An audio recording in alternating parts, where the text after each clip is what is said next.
Joining us now, Susan Del Percio, Republican strategist, and Basil Smikle, director of the Public Policy Program at the Roosevelt Hout Institute of Hunter College, both MSNBC political analysts. And thank you both for being with us. So, Susan, from a political perspective, it seems that so far, very little has affected Donald Trump standing within his diehard supporters.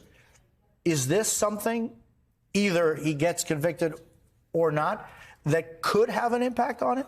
I don't think so at the end of the day, Jose. And I know it sounds shocking. Oh, my gosh, former president convicted of a felony. I mean, first time ever. First time, right? And it all happens. But I think it's baked in. And the reason I think that is because we already dealt with the allegations in 2020. Now you have the added title. But the people who wouldn't vote for Trump probably weren't voting for him anyway. The one thing, and I was spot wrong, like just dead wrong on what I thought would happen during this trial, which was What do you mean? What were you? I was going to say, what I'm dead wrong on was I thought Trump's temperament, he wouldn't be able to control himself. I really thought he was going to blow a gasket at some point during this trial. And that would hurt him with voters, the way he's conducted himself. But frankly, he's shown the discipline that was shocking to a lot of people. Marchand did fine him $9,000 and did say, continue this road and you may be going to la cárcel. Yeah, and that is we know what Donald Trump is like, though. But he knew it was all on the line, and he took it very seriously. And so, Basil, how do you see it? I mean, is there nothing? I mean, what he famously said, right? He could shoot somebody on Fifth Avenue and nothing would change. Is this...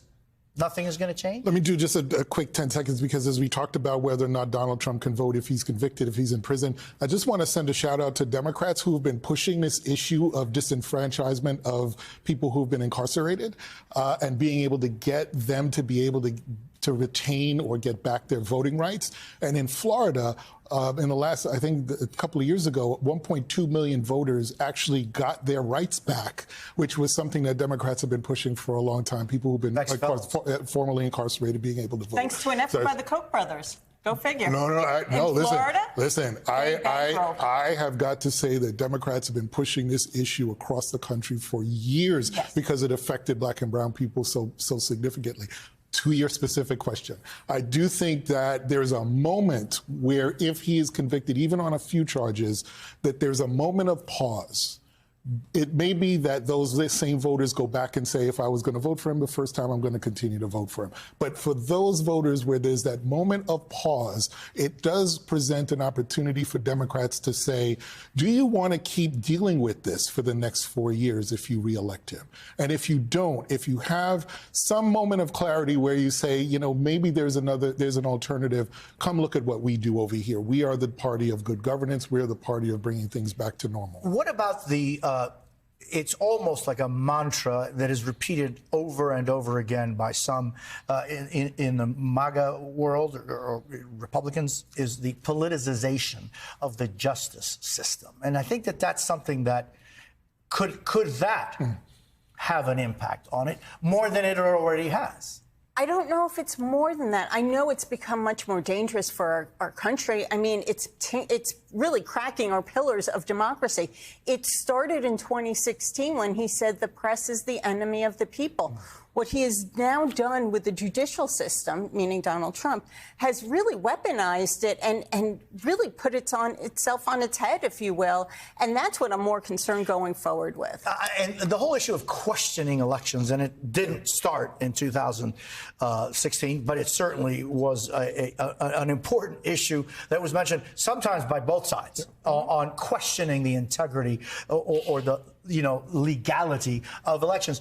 I'm wondering, what do you think that the Biden campaign should be doing, saying or not saying about this? And look, this is a huge issue.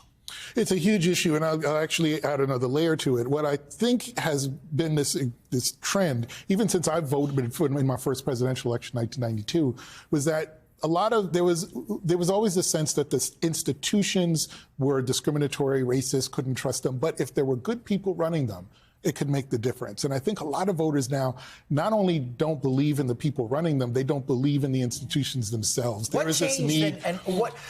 That's such a dangerous thing, right? So what changed, and is there something you think could be done to, cement try those. So I think there's just this desire for some kind of disruptive politics. But what the Biden campaign, to your question, what I think the Biden campaign is trying to do is saying disruptions at this moment in time is not helpful. We can talk about whether or not these institutions need to change, if we need to pack the Supreme Court, if we need to put term limits on those justices, if we need to do other things to keep our system intact.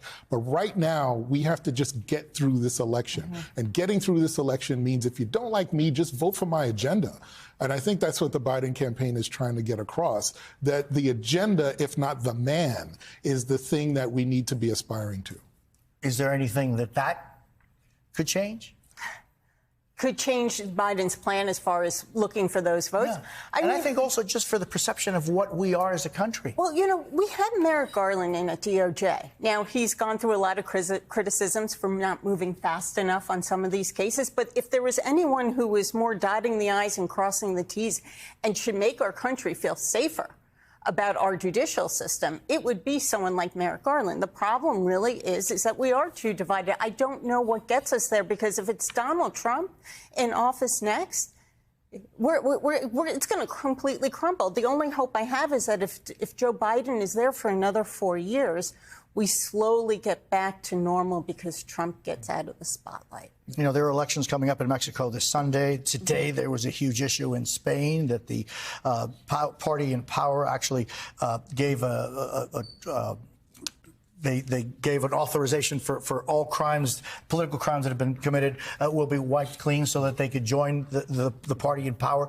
But it's like we as a country are seen throughout the world as a bastion of democracy and of consistency. And it just seems as though those pillars are being hit. They're being tested. I mean, there was a great article in The Economist some weeks ago questioning whether or not we as Americans are too sanguine, that we've been used to this system for a long time, and it has worked and it has been laudable.